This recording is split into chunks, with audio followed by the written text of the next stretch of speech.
Saudaraku, hasil undian Piala Asia U23 2024 di Qatar menghasilkan tantangan cukup berat bagi timnas Indonesia. Timnas Indonesia akan menghadapi putaran final Piala Asia U23 yang dijadwalkan berlangsung mulai 15 April hingga Mei 2023. Setelah fase grup resmi diundi, timnas Indonesia yang termasuk dalam pot paling lemah tergabung di grup A bersama 3 tim kuat lainnya yaitu Qatar, Australia, dan Jordania. Perjuangan timnas Indonesia di Piala Asia U23 tidak hanya berfokus pada meraih gelar juara.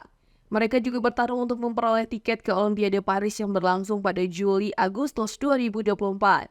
Juara 1, 2, dan 3 Piala Asia U23 2024 secara otomatis akan melangkah ke Olimpiade Paris, sedangkan tim peringkat keempat harus melalui fase play-off dengan perwakilan dari benua Afrika.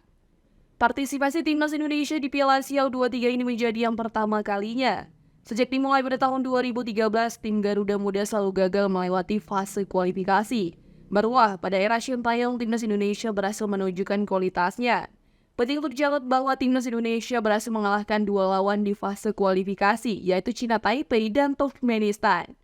Bahkan dalam pertandingan di Stadion Manahan Solo, gawang timnas Indonesia tidak kebobolan sama sekali.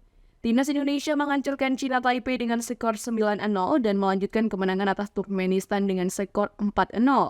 Berkat hasil ini, timnas Indonesia berhak melaju ke putaran final dan telah mengetahui hasil undian grup pada 23 November 2023.